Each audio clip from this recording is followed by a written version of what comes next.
Hello दोस्तों, नमस्कार। Way of math channel में आपका फिर से स्वागत है। मैं हूं एम के गुजर और इस वीडियो में लेके आया हूं उत्तर पश्चिमी रेलवे नॉर्थ वेस्टर्न रेलवे में 8 जून 2024 को ट्रेन मैनेजर के लिए एक पेपर हुआ था, उसका अंतिम भाग। इससे पहले के वीडियो में 1 से लेकर के 30 तक, 31 से लेकर के 60 तक और 61 से लेकर के 90 तक क्वेश्चन हल करवा चुका हूं। उनके सबके लिंक डिस्क्रिप्शन में दिए गए हैं, वो आप वहां से जरूर देखें। पहले प्रत्येक डिवीजन के अलग अलग पेपर हुआ करते थे एनडब्ल्यूआर में, लेकिन ये पहली बार एनडब्ल्यूआर ने सारे डिवीजनों का एक ऑनलाइन पेपर लिया था। उसका पेपर का हल इस वीडियो में लेके आया हूं। देखते हैं 91 नंबर का क्वेश्चन देखते हैं। संट सिग्नल प्रोटेक्ट करता है, सुरक्षा करता है। ए में दे रखा है रूट, बी में दे रखा है क्रॉस ओवर, सी में दे रखा है सिग्नल और डी में दे रखा है पॉइंट। बिल्कुल करेक्ट आंसर इसका रहेगा D, point. Shunt signal point की सुरक्षा करता है।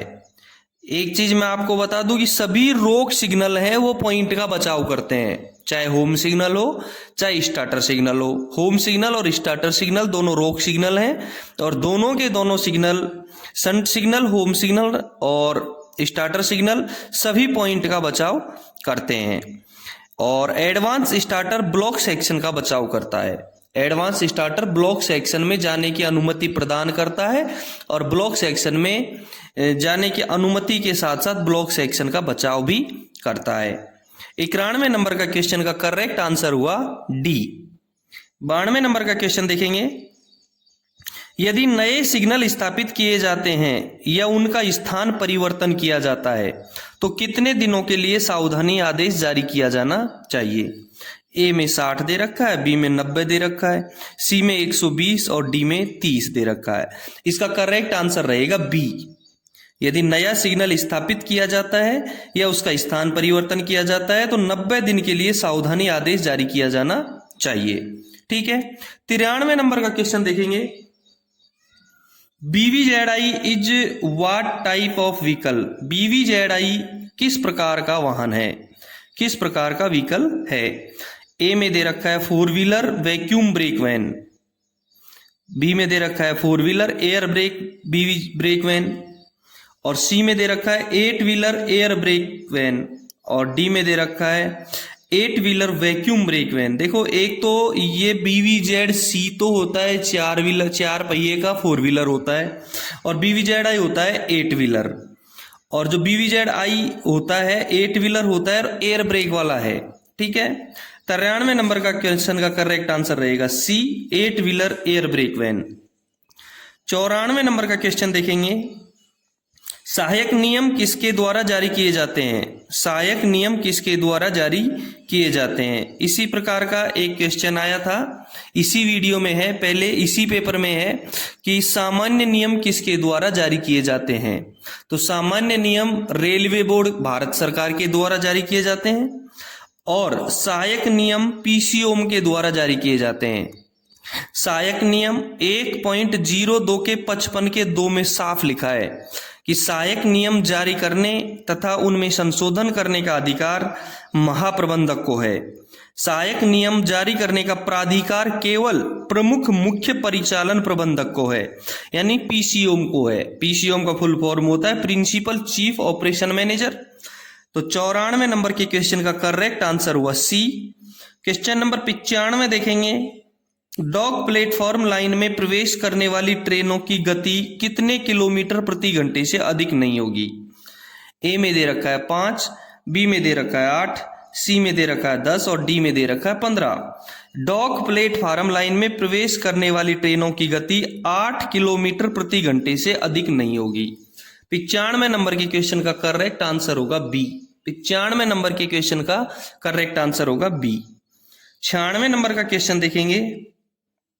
रेलवे सेवा आचरण अधिनियम 1966 का नियम 13A किससे संबंधित है? ए में दे रखा है दहेज, बी में दे रखा है सरकार की आलोचना, सी में दे रखा है प्रदर्शन और डी में दे रखा है संघ में शामिल होना। करेक्ट आंसर इसका रहेगा ए, दहेज। ध्यान रहे, नियम 13A दहेज से संबंधित है, नियम 18 चल व अचल संपत्ति से संबंधित है, और नियम 22 नशे से संबंधित है। ये इंपॉर्टेंट है, इसी पेपर में आए हुए हैं सारे। नियम 13A दहेज से संबंधित है, नियम 18 चल व अचल संपत्ति से संबंधित है, और नियम 22 नशे से संबंधित है। तो 96 नंबर के क्वेश्चन का करेक्ट आंसर हुआ ए। 97 नंबर का क्वेश्चन देखेंगे, बिना अनुमति के खतरे का सिग्नल पास करना, इस मामले को किस श्रेणी की दुर्घटना के रूप में वर्गीकृत किया गया है? बिना अनुमति के खतरे का सिग्नल पास करना, ए में दे रखा है के, बी में दे रखा है एल, सी में एच और डी में जी। मैं आपको बारी बारी से बता देता हूं। जो के में होता है वो होता है रेल पथ की विफलता। यदि रेल पथ की विफलता है तो उस दुर्घटना को के श्रेणी में लिया गया है। बी में एल दे रखा है, इसमें विद्युत उपकरणों की विफलता। यदि विद्युत उपकरणों की विफलता होती है उसकी दुर्घटना का जो श्रेणी है वो एल होती है। और सी में एच दे रखा है, गाड़ी का खतरे के सिग्नल को पास कर जाना एच श्रेणी में लिया गया है। इसलिए 97 नंबर की क्वेश्चन का करेक्ट आंसर हुआ सी। डी में जी दे रखा है, जी में ब्लॉक नियमों का उल्लंघन आता है, जी में ब्लॉक नियमों का उल्लंघन आता है। तो करेक्ट आंसर हुआ 97 नंबर की क्वेश्चन का एच सी। 98 नंबर का क्वेश्चन देखेंगे, गरम धुरा के संकेत हैं। गरम धुरा हॉट एक्सल का संकेत है। गरम तेल की गंध, बी में दे रखा है सीटी की आवाज, सी में दे रखा है आग की लपटें और धुआं, और डी में दे रखा है उपरोक्त सभी। बिल्कुल करेक्ट आंसर उसका हुआ डी, उपरोक्त सभी। यदि हॉट एक्सल है तो हॉट एक्सल में गर्म तेल की गंध भी आएगी, सीटी की आवाज भी आएगी, आग की लपटें और धुआं भी उठेंगी, यानी उपरोक्त सभी। करेक्ट आंसर 98 का डी। 99 नंबर का क्वेश्चन देखेंगे, होम सिग्नल से बीएसएलबी की दूरी कितने मीटर से कम नहीं होगी? होम सिग्नल से बीएसएलबी की दूरी कितने मीटर से कम नहीं होगी? मैं आपको पहले बता दूं, बीएसएलबी का फुल फॉर्म होता है ब्लॉक सेक्शन लिमिट बोर्ड। बीएसएलबी के साथ एक एसएलबी होता है, एसएलबी का फुल फॉर्म होता है section limit board, station limit board, shunting limit board. SLB का फुल फॉर्म होता है शंटिंग लिमिट बोर्ड, और बीएसएलबी का होता है ब्लॉक सेक्शन लिमिट बोर्ड। ए में 180, बी में 120, सी में 100 और डी में 200 दे रखा है। ध्यान रहे, जो बीएसएलबी है वो एक आयताकार बोर्ड होता है जिसका रंग और बनावट सेम शंटिंग लिमिट बोर्ड के जैसी होती है। केवल नीचे के भाग में ब्लॉक सेक्शन लिमिट बोर्ड लिखा होता है। इस बोर्ड को बीएसएलबी को उन बी क्लास स्टेशनों पर लगाया जाता है जहां बहुसंकेतीय सिग्नल लगे हों, वह उस स्टेशन पर आने वाली गाड़ी के लिए पड़ने वाला पहला जो पॉइंट है वो फेसिंग की बजाय ट्रेलिंग हो, या होम सिग्नल से स्टार्टर सिग्नल के बीच में कोई पॉइंट ही नहीं हो। इसे होम सिग्नल के अंदर कम से कम 180 मीटर की दूरी पर लगाया जाता है, और यदि ट्रेलिंग पॉइंट हो तो उसके फॉलिंग मार्क के स्थान के पास लगाया जाता है। ठीक है, करेक्ट आंसर हुआ 180। क्वेश्चन नंबर 100 देखेंगे, यदि किसी रेलवे कर्मचारी द्वारा ट्रेन पार्टिंग देखी जाती है तो खाली जगह दे रखा है, सिग्नल प्रदर्शित नहीं किया जाएगा। कौन सा सिग्नल प्रदर्शित नहीं किया जाएगा? यदि किसी रेल कर्मचारी के द्वारा ट्रेन पार्टिंग देखी जाती है तो किस सिग्नल को प्रदर्शित नहीं करेगा? ए में दे रखा है रेड, बी में ग्रीन और सी में व्हाइट। करेक्ट आंसर इसका रहेगा रेड। देखो, यदि किसी कर्मचारी के द्वारा ट्रेन पार्टिंग देखी जाती है तो वो दिन में हरी झंडी को ऊपर से नीचे तक बारी हिलाएगा, दिन में हरी झंडी को ऊपर से नीचे तक प्रदर्शित करेगा, और रात में सफेद बत्ती को ऊपर से नीचे तक प्रदर्शित करेगा। तो ग्रीन और व्हाइट तो हो गया, लेकिन रेड नहीं हुआ। ट्रेन पार्टिंग में रेड सिग्नल नहीं दिखाया जाएगा, हॉट एक्सल में रेड सिग्नल दिखाया जाएगा। रेड सिग्नल कहां दिखाया जाएगा? हॉट एक्सल में, इमीडिएट रोकनी है गाड़ी। और ट्रेन पार्टिंग में रेड सिग्नल नहीं दिखाया जाएगा, दिन में ग्रीन बत्ती को ऊपर से नीचे, ग्रीन झंडी को ऊपर से नीचे, और रात में सफेद बत्ती को ऊपर से नीचे तक प्रदर्शित किया जाएगा। तो क्वेश्चन नंबर 100 का करेक्ट आंसर हुआ ए। क्वेश्चन नंबर 101 देखेंगे दोस्तों। अब इस पेपर में 100 क्वेश्चन तो होते हैं ऑपरेशन के से संबंधित और अन्य से संबंधित, और 10 क्वेश्चन होते हैं राजभाषा से संबंधित। 101 से लेकर के 110 क्वेश्चन तक राजभाषा के क्वेश्चन है। आपको 110 में से 100 क्वेश्चन हल करना अनिवार्य है। प्रथम 100 क्वेश्चन यानी कि शुरू से लेकर के 110 क्वेश्चन में जो पहले के जो 100 क्वेश्चन है वो जांचे जाएंगे, उनमें ही आपको हल करना है। 100 नंबर का 101 नंबर का क्वेश्चन देखेंगे। हर वर्ष हिंदी दिवस कब मनाया जाता है? 2 अक्टूबर, बी में 22 मई, सी में 14 सितंबर और डी में 14 मई। ध्यान रहे, ए में जो 2 अक्टूबर दे रखा है, सबको पता है कि 2 अक्टूबर गांधी जयंती के रूप में मनाया जाता है। हर साल 2 अक्टूबर को महात्मा गांधी के जन्मदिन के उपलक्ष्य में गांधी जयंती मनाई जाती है। संयुक्त राष्ट्र संघ इस दिवस को अंतरराष्ट्रीय अहिंसा दिवस के रूप में भी मनाता है। बी में दे रखा है 22 मई। 22 मई अंतरराष्ट्रीय जैव विविधता दिवस के रूप में मनाया जाता है। सी में दे रखा है 14 सितंबर। 14 सितंबर राष्ट्रीय हिंदी दिवस के रूप में मनाया जाता है। इस दिन को मनाने की जो शुरुआत हुई थी वो 1953 में राष्ट्रभाषा प्रचार समिति के सुझाव पर हुई थी। 14 सितंबर 1949 को संविधान निर्मात्री सभा ने हिंदी को भारतीय आधिकारिक भाषा का दर्जा दिया था। और लास्ट में दे रखा है 14 मई। 14 मई को राष्ट्रीय शालीनता दिवस मनाया जाता है और अंतरराष्ट्रीय स्तर पर अंतरराष्ट्रीय डायलन थॉमस दिवस मनाया जाता है। ये तो हुआ राष्ट्रीय हिंदी दिवस। अब एक होता है विश्व हिंदी दिवस। राष्ट्रीय हिंदी दिवस 14 सितंबर को मनाया जाता है और विश्व हिंदी दिवस 10 जनवरी को मनाया जाता है। पहले विश्व हिंदी सम्मेलन का जो आयोजन हुआ था वो 10 जनवरी 1975 को नागपुर में किया गया था। विश्व में हिंदी का विकास करने और इसे प्रसारित करने के उद्देश्य से विश्व हिंदी सम्मेलनों की शुरुआत की गई थी। नागपुर सम्मेलन के बाद से ही इस दिन को विश्व हिंदी दिवस के रूप में मनाया जाता है। ठीक है, 101 नंबर के क्वेश्चन का करेक्ट आंसर हुआ सी। 102 नंबर का क्वेश्चन देखेंगे। संविधान की 8वीं अनुसूची में कितनी भाषाएं शामिल हैं?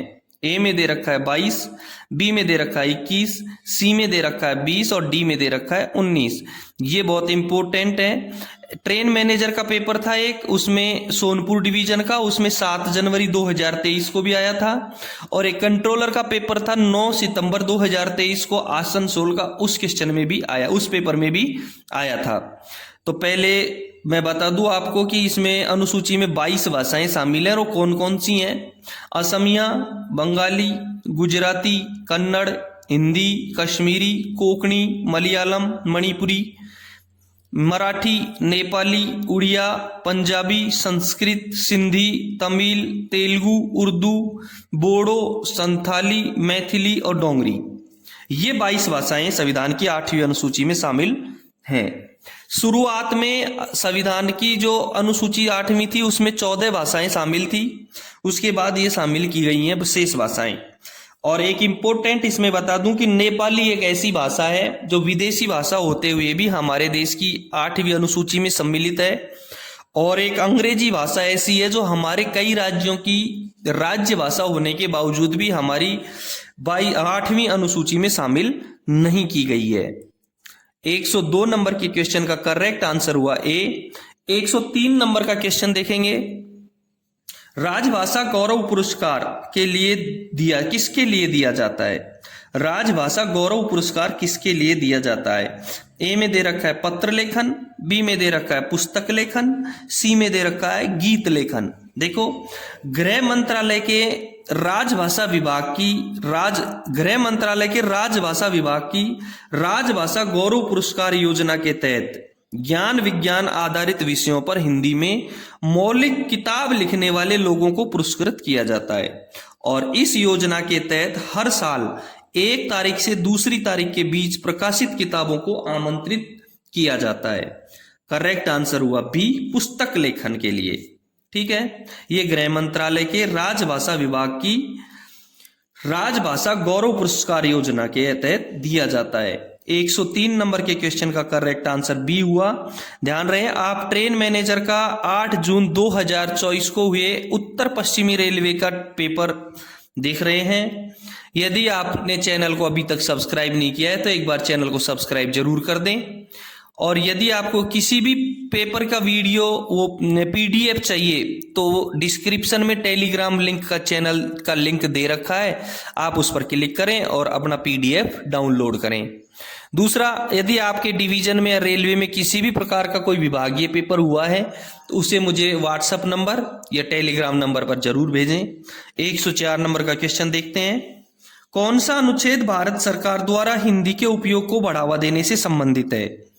ए में दे रखा है 349, बी में दे रखा है 350, सी में 351 दे रखा है और डी में 352 दे रखा है। देखते हैं 349 का अनुच्छेद, उसमें क्या लिखा है। 349 में लिखा है भाषा संबंधी कुछ विधियों को अधिनियमित करने के लिए विशेष प्रक्रिया है। 349 में भाषा संबंधी कुछ विधियों को अधिनियमित करने के लिए एक विशेष प्रक्रिया है। बी में दे रखा है 350, कोई भी व्यक्ति किसी शिकायत या व्यथा के निवारण के लिए संघ या राज्य के किसी अधिकारी या प्राधिकारी को उस समय इस्तेमाल होने वाली राजभाषा में आवेदन दे सकता है, ये इसका उल्लेख करता है। तीसरा 351 दे रखा है। 351 में केंद्र सरकार को हिंदी भाषा का प्रचार प्रसार बढ़ाना और विकास करना होगा, और करेक्ट आंसर भी यही हुआ इसका।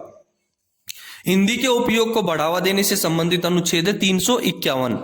डी में दे रखा है 352, और 352 के तहत राष्ट्रपति राष्ट्रीय आपातकाल की घोषणा कर सकता है, ये 352 में दे रखा है। तो 104 नंबर के क्वेश्चन का करेक्ट आंसर हुआ सी 351। 105 नंबर का क्वेश्चन देखेंगे। राजभाषा नियमों के अनुसार भारतीय राज्यों को कितने क्षेत्रों में वर्गीकृत किया गया है? ए में दे रखा है 2, बी में दे रखा है 3, सी में दे रखा है 4 और डी में दे रखा है 5। करेक्ट आंसर रहेगा इसका बी।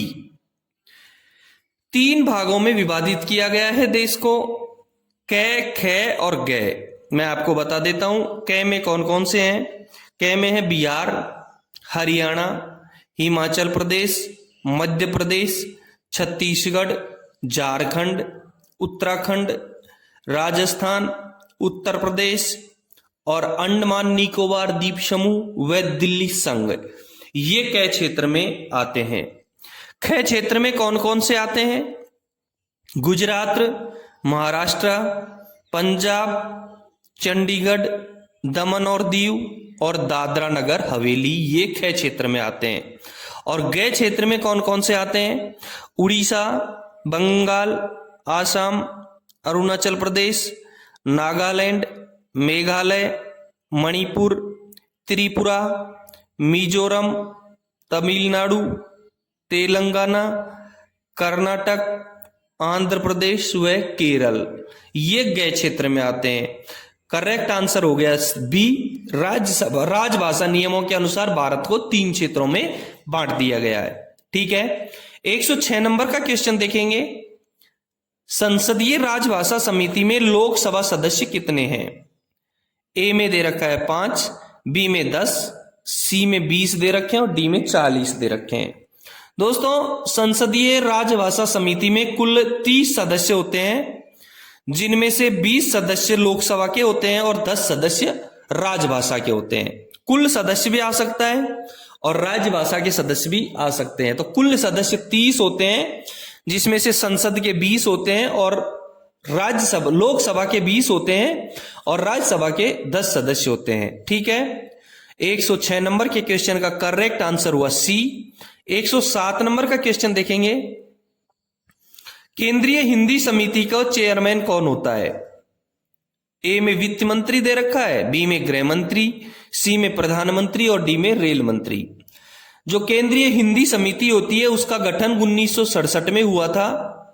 यह समिति राजभाषा नीति के लिए दिशा निर्देश देती है और संघ में हिंदी भाषा के प्रसार और प्रगतिशील उपयोग के लिए कार्य करती है। ठीक है, 108 नंबर का क्वेश्चन देखेंगे। भाषा विभाग किस मंत्रालय के अंतर्गत आता है? भाषा विभाग किस मंत्रालय के अंतर्गत आता है? ए में कार्मिक मंत्रालय, बी में गृह मंत्रालय, सी में संसदीय कार्य मंत्रालय और डी में वित्त मंत्रालय। करेक्ट आंसर होगा इसका बी। भाषा विभाग गृह मंत्रालय के अंतर्गत आता है। भाषा विभाग किसके अंतर्गत आता है? गृह मंत्रालय के अंतर्गत आता है। 109 नंबर का क्वेश्चन देखेंगे। भारत संघ की आधिकारिक भाषा क्या है? भारत संघ की आधिकारिक भाषा क्या है? ए में दे रखा है ब्रह्मी लिपि में हिंदी, बी में दे रखा है देवनागरी लिपि में हिंदी, सी में दे रखा है सिंधी लिपि में हिंदी और डी में दे रखा है नागरी लिपि में हिंदी।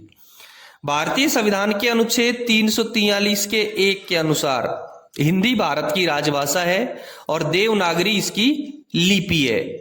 109 नंबर के क्वेश्चन का करेक्ट आंसर हुआ बी। 110 नंबर का क्वेश्चन देखेंगे। राजभाषा अधिनियम का गठन किस वर्ष किया गया था? राजभाषा अधिनियम का गठन किस वर्ष किया गया था? ए में दे रखा है 1964, बी में दे रखा है 1962, सी में दे रखा है 63 और डी में दे रखा है 1965। भारत सरकार ने राजभाषा अधिनियम 1963 को 10 मई 1963 को लागू किया था। कब लागू किया था? 10 मई 1963 को। इस अधिनियम का मकसद संघ के राजकीय कामों, संसद में काम के संचालन, केंद्र और राज्य के अधिनियमों और उच्च न्यायालयों में कुछ कामों के लिए भाषाओं का इस्तेमाल करने का प्रावधान भी था, प्रावधान करना था। ठीक है, करेक्ट आंसर हुआ 110 का सी। भारत सरकार ने कब किया था? 1963 को, 10 मई 1963 को।